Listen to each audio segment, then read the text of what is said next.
Saludos a todos. Estamos en el día 129, 2 de 2. Seguimos con el Nuevo Testamento, primera epístola de San Juan, capítulo 1 al 3. En el nombre del Padre, y del Hijo, y del Espíritu Santo. Amén. Padre nuestro que está en el cielo, santificado sea su nombre. Venga a nosotros su reino. Hágase su voluntad en la tierra como en el cielo. Denos hoy nuestro pan de cada día. Perdone nuestras ofensas, como también nosotros perdonamos a los que nos ofenden. No nos deje caer en tentación, y líbranos del mal. Amén. Primera epístola de San Juan. Introducción. La palabra encarnada, medio de comunicación con el Padre y el Hijo. Capítulo 1. Lo que existía desde el principio, lo que hemos oído, lo que hemos visto con nuestros ojos, lo que contemplamos y palparon nuestras manos acerca de la palabra de vida, pues la vida se manifestó y nosotros la hemos visto y damos testimonio. Y les anunciamos la vida eterna que estaba junto al Padre y que se nos manifestó. Lo que hemos visto y oído se los anunciamos para que también ustedes estén en comunión con nosotros y nosotros estamos en comunión con el Padre y con su Hijo Jesucristo. Les escribimos esto para que nuestro gozo sea completo. Parte 1. Caminar en la luz. Y este es el mensaje que hemos oído de Él y que les anunciamos. Dios es luz. En Él no hay tiniebla alguna. Si decimos que estamos en comunión con Él y caminamos en tinieblas, mentimos y no obramos la verdad. Pero si caminamos en la luz, como Él mismo está en la luz, estamos en comunión unos con otros. Y la sangre de su Hijo Jesús nos purifica de todo pecado. Primera condición: romper con el pecado. Si decimos no tenemos pecado, nos engañamos y la verdad no está en nosotros. Si reconocemos nuestros pecados, fiel y justo es Él para perdonarnos los pecados y purificarnos de toda injusticia. Si decimos no hemos pecado, le hacemos mentiroso y su palabra no está en nosotros. Capítulo 2. Hijos míos, les escribo esto para que no pequen.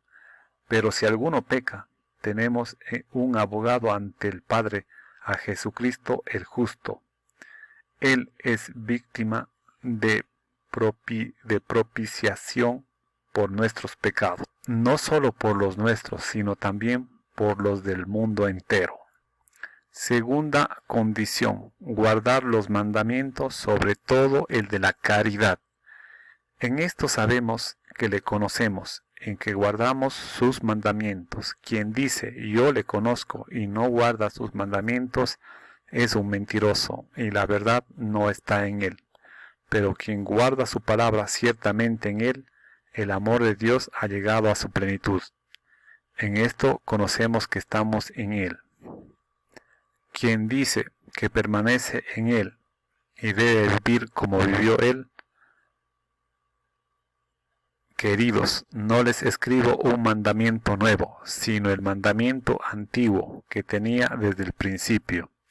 Este mandamiento antiguo es la palabra que han escuchado, y sin embargo les escribo un mandamiento nuevo, que es el verdadero en él y en ustedes, pues las tinieblas pasan y la luz verdadera brilla ya. ¿Quién dice que está en la luz y aborrece a su hermano, está aún en las tinieblas?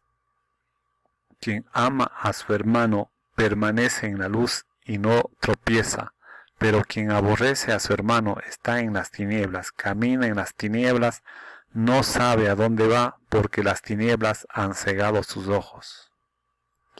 Tercera condición: guárdense del mundo. Les escribo a ustedes, hijos míos, porque se les ha perdonado los pecados por su nombre. Les escribo a ustedes, padres, porque conocen al que es desde el principio. Les escribo a ustedes, jóvenes, porque han vencido al maligno. Les escribo, hijos, porque conocen al Padre. Les escribo a ustedes, padres, porque ya conocen al que es desde el principio. Les escribo, jóvenes, porque son fuertes, y la palabra de Dios permanece en ustedes, y han vencido al maligno. No amen al mundo, ni lo que hay en el mundo.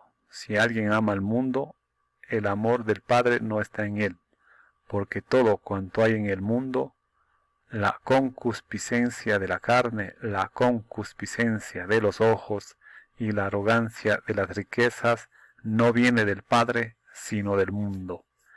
El mundo y sus concupiscencias pasan, pero quien cumple la voluntad de Dios permanece para siempre. Cuarta condición. Guárdense de los anticristos. Hijos míos, es la última hora. Han oído que iba a venir un anticristo. Pues bien, muchos anticristos han aparecido, por lo cual nos damos cuenta que es ya la última hora. Salieron de entre nosotros, pero no eran de los nuestros. Pues si hubiesen sido de los nuestros, habrían permanecido con nosotros. Así se ha puesto de manifiesto que todos son de los nuestros, así se han puesto de manifiesto que no todos son de los nuestros. Ustedes tienen la unción del Santo y todos ustedes lo saben. No les escribí porque desconozcan la verdad, sino porque la conocen y porque ningún mentiroso procede de la verdad. ¿Quién es el mentiroso sino el que niega que Jesús es el Cristo? Ese es el anticristo, el que niega al Padre y al Hijo. Todo el que niega al Hijo no posee al Padre. Todo el que confiesa al Hijo posee también al Padre. En cuanto a ustedes, lo que oyeron desde el principio permanezca en ustedes. Si permanece en ustedes lo que oyeron desde el principio, también ustedes permanecerán en el Hijo y en el Padre. Y esta es la promesa que Él mismo les hizo, la vida eterna. Les he escrito esto respecto a los que tratan de engañarlos, y en cuanto a ustedes, la unción que de Él han recibido permanece en ustedes y no necesitan que nadie los enseñe. Pero como su unción los enseña acerca de todas las cosas y es verdadera y no mentirosa según los enseñó, permanezcan en Él. Y ahora, hijos míos, permanezcan en Él para que cuando se manifieste tengamos plena confianza y no quedemos avergonzados lejos de Él en su venida. Segundo punto, vivir como hijos de Dios. Si saben que Él es justo, reconozcan que todo el que obra la justicia ha nacido de Él. Capítulo 3. Miren qué amor nos ha tenido el Padre para llamarnos hijos de Dios, pues lo somos. Por eso el mundo no nos conoce, no lo reconoció a Él, queridos. Ahora somos hijos de Dios y aún no se ha manifestado todavía lo que seremos. Sabemos que cuando se manifieste seremos semejantes a Él, porque lo veremos tal cual es. Primera condición, romper con el pecado. Todo el que tiene esta esperanza en Él se purifica, porque Él es puro. Todo el que comete pecado comete también la iniquidad, pues el pecado es la iniquidad, y saben que Él se manifestó para borrar los pecados, pues en Él no hay pecado. Todo el que permanece en Él no peca. Todo el que peca no lo ha visto ni conocido.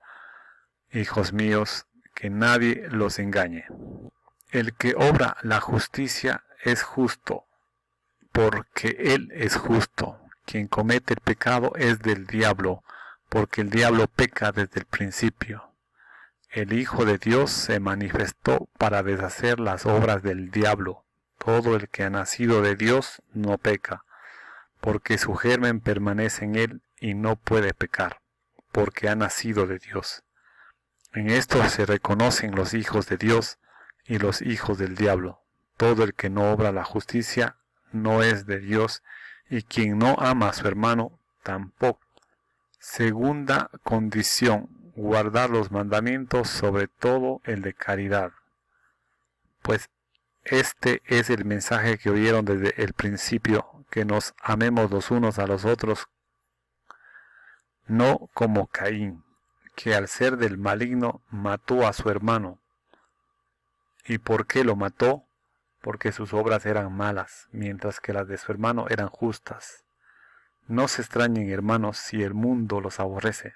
Nosotros sabemos que hemos pasado de la muerte a la vida, porque amamos a los hermanos. Quien no ama permanece en la muerte. Todo el que odia a su hermano es un asesino. Y saben que ningún asesino posee vida eterna en sí mismo. En esto hemos conocido lo que es amor, en que Él dio su vida por nosotros. También nosotros debemos dar la vida por los hermanos. Si alguno que posee bienes del mundo ve a su hermano que está necesitado y le cierra sus entrañas, ¿cómo puede permanecer en él el amor de Dios? Hijos míos, no amemos de palabra ni con la boca, sino con obras y según la verdad. En esto sabremos que somos de la verdad, y tendremos nuestra conciencia tranquila ante Él. Aunque nuestra conciencia nos condene, pues Dios, que lo sabe todo, está por encima de nuestra conciencia. Queridos, si la conciencia no nos condena, tenemos confianza total en Dios, y lo que le pidamos lo obtendremos de Él, porque guardamos sus mandamientos y hacemos lo que le agrada. Y este es su mandamiento, que creamos en el nombre de su Hijo Jesucristo, y que nos amemos unos a otros según el mandamiento que nos dio. Quien guarda sus mandamientos permanece en Dios y Dios en él. En esto conocemos que permanece en nosotros por el Espíritu que nos ha dado.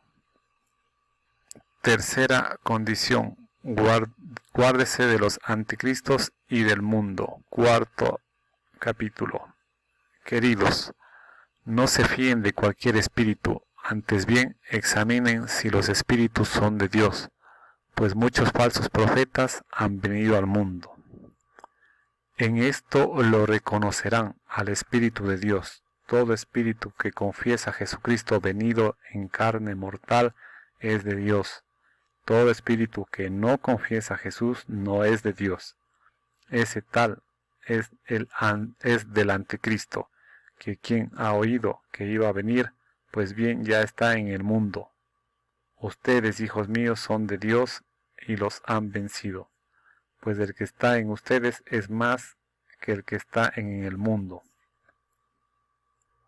Ellos son del mundo, por eso hablan según el mundo y el mundo los escucha. Nosotros somos de Dios. El que no conoce a Dios no escucha. El que no es de Dios no nos escucha. En esto reconocemos el espíritu de la verdad y el espíritu del error. Tercero, en las fuentes del amor y de la fe. En la fuente del amor. Queridos, amémonos unos a otros, porque el amor es de Dios, y todo el que ama ha nacido de Dios y conoce a Dios. Quien no ama no ha conocido a Dios, porque Dios es amor. En esto se manifestó entre nosotros el amor de Dios, en que Dios envió al mundo a su Hijo único para que vivamos por medio de Él. En esto consiste el amor, no en que nosotros hayamos amado a Dios, sino en que Él nos amó y nos envió a su Hijo como víctima de expiación por nuestros pecados. Queridos, si Dios nos ha amado de esta manera, también nosotros debemos amarnos unos a otros. A Dios nadie le ha visto nunca. Si nos amamos unos a otros, Dios permanece en nosotros. Hasta aquí parte del capítulo 4. Continuaremos en el siguiente video. Gracias a todos.